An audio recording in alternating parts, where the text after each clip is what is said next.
Na prostranom pašnjaku izvan Novog Kneževca, koji je pogodno stanište mnogih vrsta životinja i ptica, ekipa ornitologa vršila je prstenovanje modrovrane, jedne zaista specifične vrste ptica. Mladunci su dovoljno velikog uzrasta da se to može raditi, pa se bez puno čekanja pristupa kompletnom procesu prstenovanja, navode stručnjaci.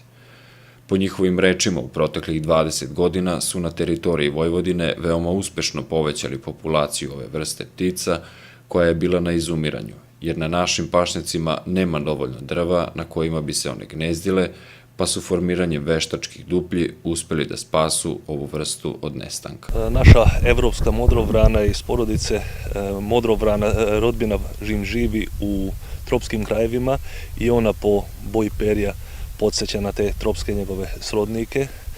Mi stojimo uglavnom na jugozapadnoj liniji rasprostranjenosti, znači zapadno od nas samo u nekoliko ostrvskih formacija živi u nekom malom broju, znači pogotovo zapadno od Dunava jako je retka već. Ovdje kod nas je bila na granici izumiranja zbog nedostatka stabla na ovakvim staništima, a ovakvo stanište znači da su pašnjaci i livade sa stokom koje prati izobilje insekata koji su hrana ove ptice.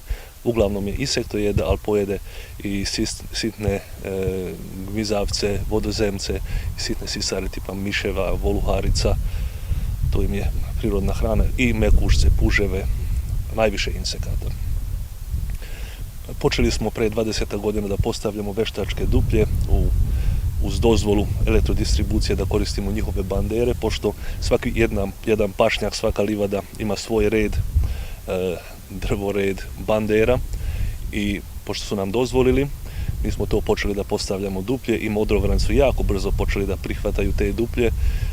Sada smo u jednoj situaciji da se cela populacija iz Srbije, da kažem preko 90%, gnezdi u veštačkim našim dupljama i u neku ruku su zavisni od čoveka.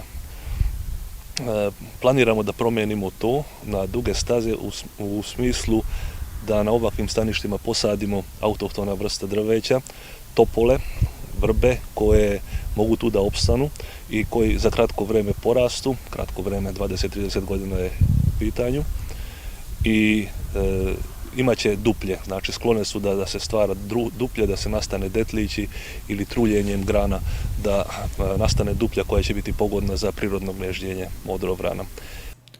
Ovi vrsni ornitolozi podelili su sa nama jedan zaista interesantan podatak koji ovu vrstu ptice čini posebno. Ono što je interesantno, ove godine imali smo priliku da jedan nalaz modrovrane koje je prstenovano u Vojvodini, u blizini Bačke Topole, pronađe farmer u Namibiji, skroz dole u Južnoj Africi.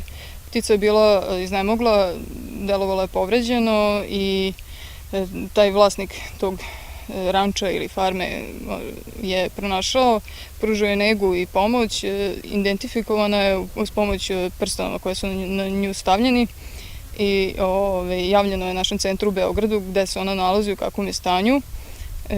Ta vest je naše ornitologe naravno jako obradovala, da imamo jedan tako interesantan nalaz na tolikoj udaljenosti od nas. Eto, mi radimo sličan posao ovde u okolini Novog Kneževca i nadamo se da ćemo jednog dana imati slične informacije o našim pticama. Modrovrana na naše prostore dolazi početkom maja meseca.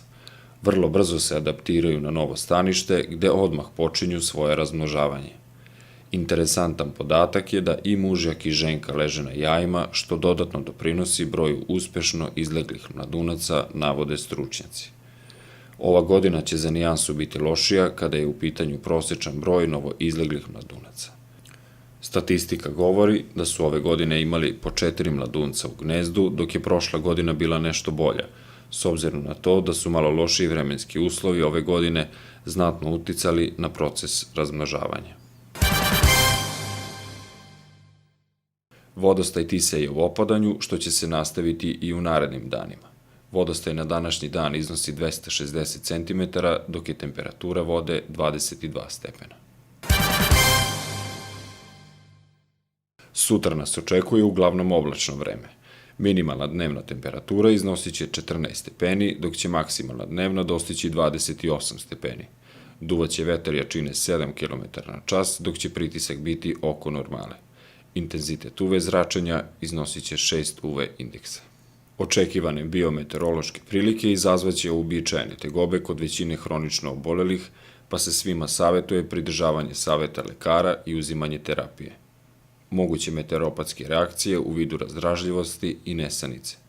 Maksimalna koncentracija se preporučuje svim učesnicima u saobraćaju.